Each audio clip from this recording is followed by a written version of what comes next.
Hi అండి, welcome to my channel. నేను ఈరోజు సింపుల్ అండ్ ఈజీగా చేసుకునే గుంత పొంగనాలు రెసిపీ చూపిస్తానండి.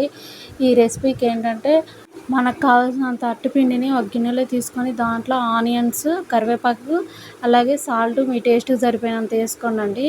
గుంత పొంగనాల ప్యాన్ని స్టవ్ మీద పెట్టుకొని ప్యాన్ని హీట్ చేసుకొని దీంట్లో కొంచెం ఆయిల్ వేసుకోండి. ఇది ఐరన్ ప్యాన్ కాబట్టి ఆయిల్ వేసుకోవాల్సి ఉంటుంది.